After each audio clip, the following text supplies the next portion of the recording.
सितंबर की current affair session में आप लोगों का स्वागत है। चलिए आज का देखते हैं कौन कौन से महत्वपूर्ण प्रश्न हैं जो कि एग्जाम के दृष्टिकोण से इम्पोर्टेंट हैं। पहला सवाल है, अंतर्राष्ट्रीय चैरिटी दिवस कब मनाया जाता है? तो अंतर्राष्ट्रीय चैरिटी दिवस आपको 5 सितंबर को मनाया जाता है। इस दिन हम शिक्षक दिवस भी मनाते हैं, तो ये है कि आपको 5 सितंबर अंतर्राष्ट्रीय चैरिटी दिवस आपको 5 सितंबर को मनाया जाता है। अब आपको अगला, कौन सा राज्य रम्मी और पोकर जैसे ऑनलाइन खेलों पर प्रतिबंध लगाने का फैसला लिया? ऐसे कौन से राज्य हैं जो रम्मी और पोकर, ये सभी ऑनलाइन गेम हैं, इन पे जो है प्रतिबंध लगाने का फैसला लिया है? इसका आंसर हो जाएगा आपको आंध्र प्रदेश। कौन से स्टेट ने? तो आंध्र प्रदेश ने जो है इस पर फैसला लिया है कि अभी इन सभी गेमों को प्रतिबंध लगाया जाए। हालांकि और सभी जितने भी चाइनीज ऐप हैं सभी को बंद हो चुके हैं, आंध्र प्रदेश ने ये भी जो है रम्मी और पोकर इन सभी को भी इस पर प्रतिबंध लगा दिया गया है। इसका सही आंसर हो जाएगा आपको आंध्र प्रदेश। आंध्र प्रदेश को आप मैप में देख सकते हैं। उसके बाद अगला आपको, भारत का पहला फुटबॉल प्रशिक्षण इंजोगो किसने लॉन्च किया? ये एक है, इसे किसने लॉन्च किया है? तो किरण रिजिजू ने इसे लॉन्च किया है। ये एक ऐप है जिसे किरण रिजिजू ने इसे लॉन्च किया है, इस ऐप को, जिसके माध्यम से जो है फुटबॉल जितने भी प्रशिक्षण करने वाले होंगे उनको इस ऐप के माध्यम से ट्रेनिंग दी जाएगी। किरण रिजिजू ने इसे लॉन्च किया है। उसके बाद अगला है, किस राज्य सरकार ने स्वयं योजना को फिर से लॉन्च किया है? किस राज्य सरकार ने स्वयं योजना को फिर से लॉन्च किया है? तो इसका आंसर हो जाएगा आपको असम हो जाएगा। असम ने स्वयं योजना को फिर से लॉन्च किया है। उसके बाद अगला है, आपको हालिया रिपोर्ट के अनुसार दुनिया का सबसे बड़ा सड़क नेटवर्क कहाँ है? हालिया रिपोर्ट के हाल ही में जो सर्वे हुए हैं उस रिपोर्ट के अनुसार जो है भारत दुनिया का दूसरा सबसे बड़ा सड़क नेटवर्क है। कौन है? तो भारत दुनिया का सबसे बड़ा सड़क नेटवर्क है। भारत के बाद, भारत से पहले कौन है एक नंबर पे स्थान पे? भारत से पहले है अमेरिका। भारत से पहले अमेरिका का स्थान है और दूसरे नंबर पे है भारत। उसके बाद अगला आपको सिडबी ने एमएसएमई पारिस्थितिक तंत्र को विकसित करने के लिए किसके साथ समझौता किया है? सिडबी ने किसके साथ समझौता किया है? तो महाराष्ट्र के साथ समझौता किया है। इसका सही आंसर हो जाएगा आपको महाराष्ट्र। सिडबी ने महाराष्ट्र के साथ समझौता किया एमएसएमई पारिस्थितिक तंत्र को विकसित करने के लिए।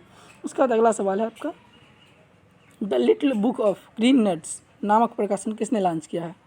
इसका आंसर हो जाएगा आपको यूएनईपी का पूरा फॉर्म है यूनाइटेड नेशन एनवायरनमेंट प्रोग्राम। इसे जो है यूएनईपी ने लॉन्च किया है।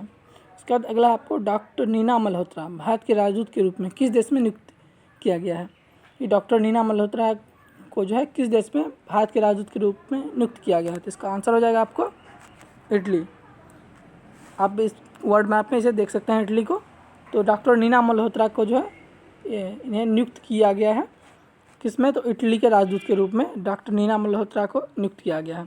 इसके बाद अगला है आपको, बजाज एलियांज ने किसको अपना ब्रांड एम्बेसडर बनाया है? तो इसका आंसर हो जाएगा आपको आयुष्मान खुराना। आयुष्मान खुराना को जो है बजाज एलियांज ने अपना ब्रांड एम्बेसडर नियुक्त किया। हालांकि बजाज एलियांज पिछले भी चर्चा में थी पिछले दिनों, जिसमें उन्होंने जो है पालतू कुत्तों के लिए इंश्योरेंस लाई हुई थी। तो अभी जो इसके नए ब्रांड एम्बेसडर कौन है? तो आयुष्मान खुराना। उसके बाद आपको अगला सवाल है, तमिलनाडु राज्य सरकार ने राष्ट्रीय शिक्षा नीति 2020 के समीक्षा के लिए कितने सदस्यीय पैनल का गठन किया है? न्यू एजुकेशन पॉलिसी, इससे समीक्षा के लिए तमिलनाडु राज्य ने 7 सदस्यों का पैनल गठन किया है। कितने सदस्यों का? तो 7 सदस्यों का। किसने? तो तमिलनाडु सरकार ने 7 सदस्यों का जो एक पैनल गठन किया है जिसमें इसके ऊपर समीक्षा की जाएगी। इसके बाद है आपको अगला, आई रखवाली ऐप जो कि पंजाब सरकार ने लॉन्च किया है, किससे संबंधित है? एक पंजाब सरकार ने एक ऐप लॉन्च की हुई है, ऐप का नाम है आई रखवाली ऐप, जो कि पर्यावरण संरक्षण से संबंधित है। किससे संबंधित है? तो पर्यावरण संरक्षण से संबंधित है। ये आई रखवाली ऐप जो है आपको पर्यावरण संरक्षण से संबंधित है। उसके बाद अगला है, डाटा एनालिटिक्स लैब कहाँ पे स्थापित किया गया है? तो इसका आंसर हो जाएगा आपको आईआईटी मद्रास। हाल ही में आईआईटी मद्रास में जो है स्थापित किया गया है, डाटा एनालिटिक्स लैब्स को स्थापित किया गया आईआईटी मद्रास में। इसके बाद है अगला, स्पेस एक्स का 60 स्टारलिंक उपग्रह लॉन्च हुआ है। स्पेस एक्स आपको पता है किसकी कंपनी है? इलॉन मस्क की कंपनी है। दुनिया के तीसरे बड़े धनी व्यक्ति हो गए हैं इलॉन मस्क, जिन्होंने फेसबुक के जो है ऑनर को पीछे छोड़ दिया है इलॉन मस्क। उसके बाद आपको अगला क्वेश्चन है, हाल ही में कौन से देश ने इंडो पैसिफिक क्लब में शामिल हुआ है? तो कौन सा देश शामिल हुआ है? तो हाल ही में जर्मनी इंडो पैसिफिक क्लब में शामिल हुआ है। कौन शामिल हुआ है? तो जर्मनी शामिल हुआ है हाल ही में। उसके बाद अगला है आपको 15वां और अंतिम, IIT दिल्ली ने N95 मास्क को कीटाणु रहित करने के लिए 4 क्रिटिकल लॉन्च किया है। N95 आपको मास्क के 2-3 तरह के प्रकार हैं, जिसमें सबसे बेटर क्वालिटी है आपको N95। तो इन्होंने इसमें जो लगभग 99% जो है कीटाणु रहित होते हैं, तो इसके लिए इन्होंने एक 4 क्रिटिकल लॉन्च किया है। किसने लॉन्च किया है? तो IIT दिल्ली ने 4 क्रिटिकल लॉन्च किया है। आज का सेशन खत्म होता है, तो आप इसे अच्छे से देख लेंगे। धन्यवाद।